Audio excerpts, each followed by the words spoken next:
Jogo, hands down, has the worst luck in all of Jujutsu Kaisen. This man had to go up against the two strongest sorcerers ever. I don't think anyone in the JJK verse had to fight Gojo and Sukuna. But in Jogo's first matchup, he went up against the Honor One, and he had no idea what he was up against. And it was a one-sided fight with Gojo, just showcasing how strong he really was.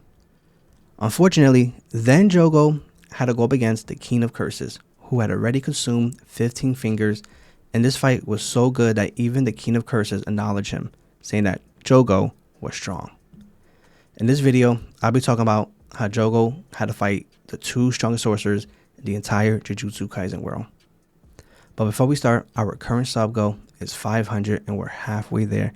You guys have been killing it and I greatly appreciate it. Let's get to know one of the unluckiest special grades in all of Jujutsu, Jogo.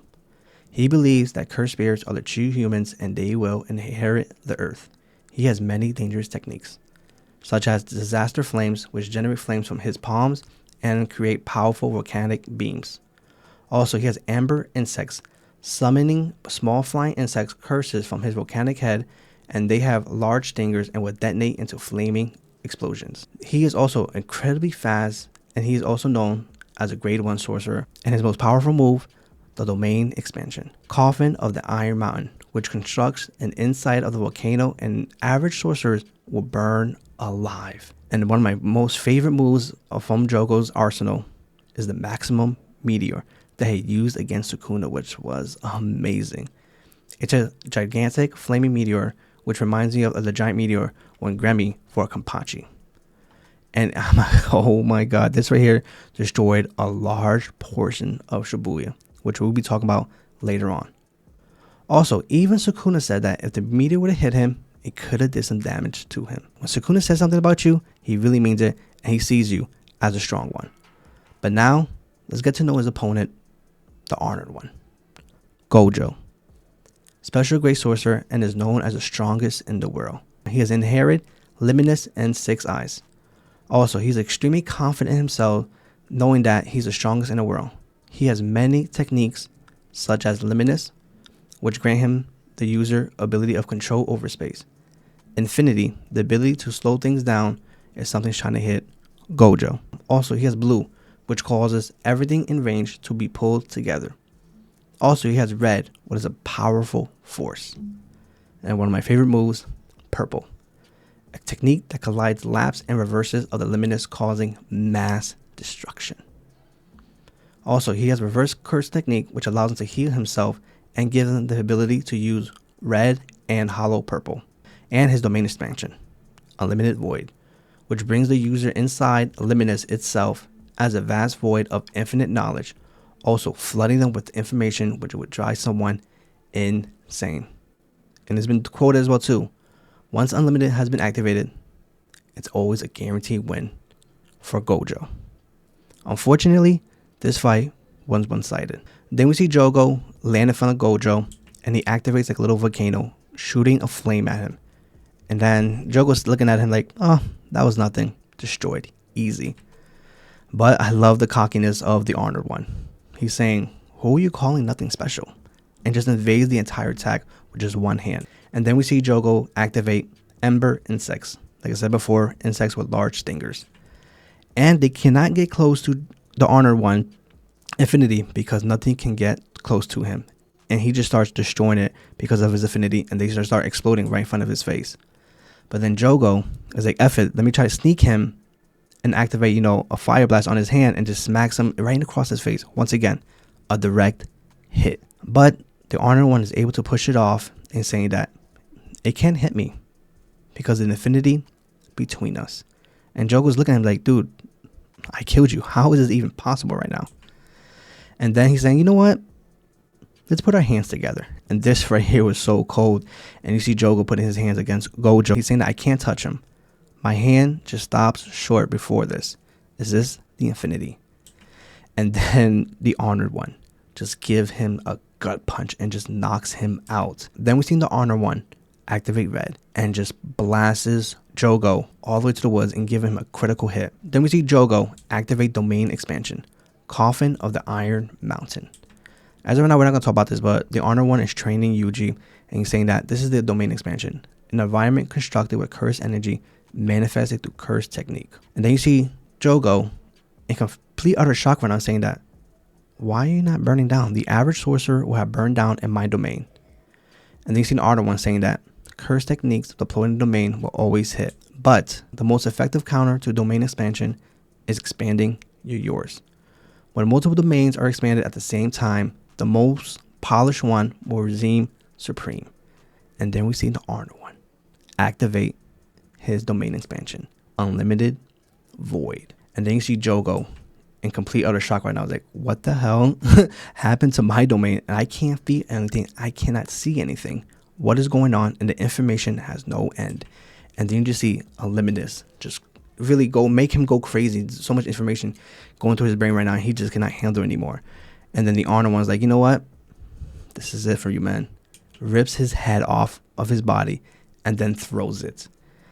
And I'm like, God damn. Jogo had to fight against one of the strongest sorcerers ever. And he had absolutely no chance at all. He had absolutely no idea that Gojo was this strong and the strongest in the world. Like I said before, not many people has been able to fight Gojo and come out victorious. So unfortunately, Gojo, I feel bad for you, man. And you had the shit end of a stick right now. But guys, comment below and let me know what you guys thought about Jogo versus the Honor One.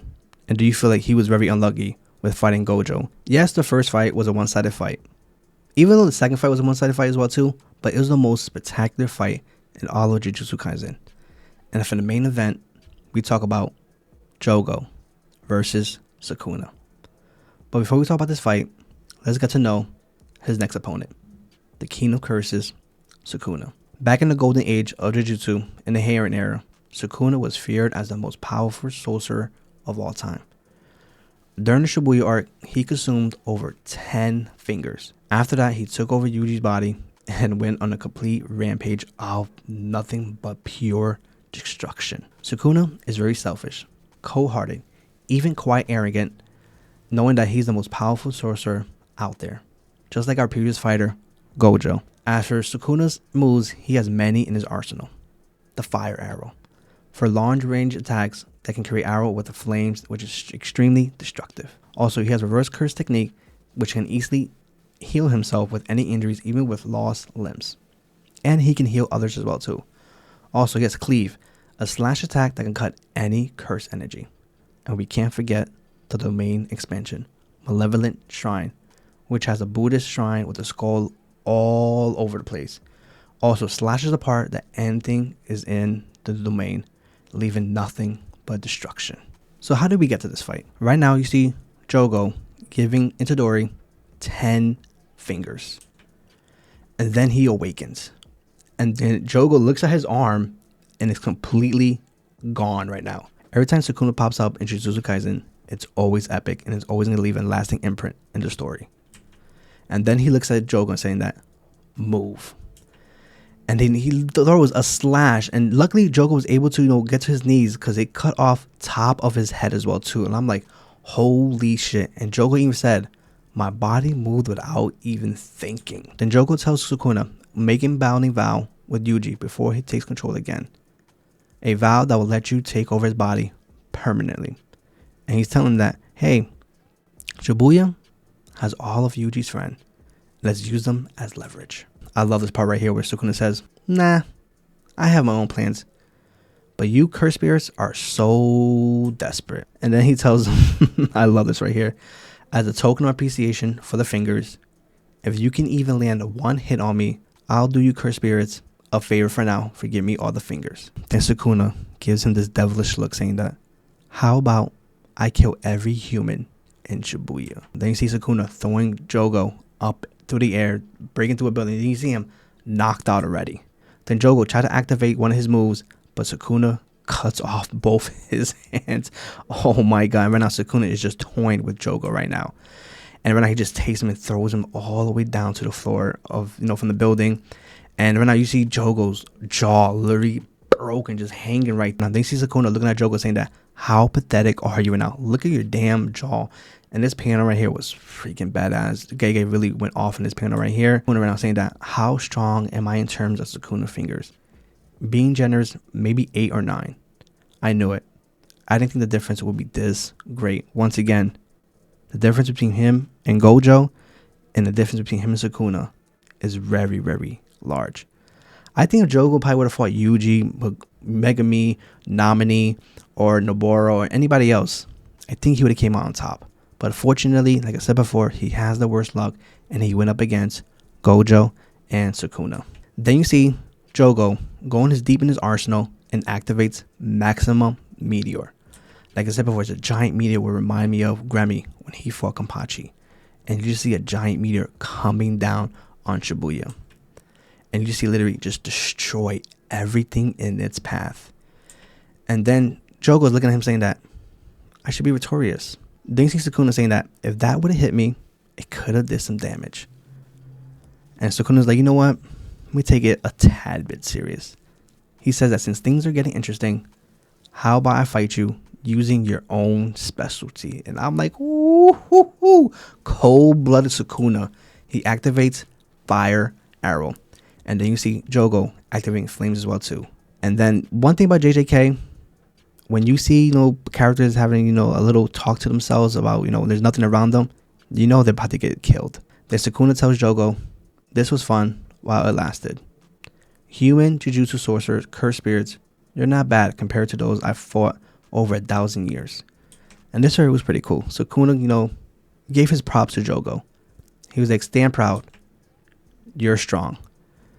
And then you see Jogo saying that, what is this? And like I said before, once, you see a character having, a moment to themselves in their mind, that usually means they're dead. Then you see Jogo in flames, burning up to a crisp. And that's the end of Jogo. Once again, Sukuna didn't even go all out. He just messed with him and had some fun. And that's why I say Jogo had the worst luck out of everybody in the Jujutsu Kaisen. Who can you say that fought Gojo and Sukuna? But fortunately, Sukuna takes him out and he is gone. And after that, Sukuna just causes pure mayhem and Shibuya, but we'll talk about that in another episode. But guys, comment below and let me know what you guys thought about Jogo versus Gojo and Jogo versus Sukuna. Was he the most unluckiest cursed spirit of all time?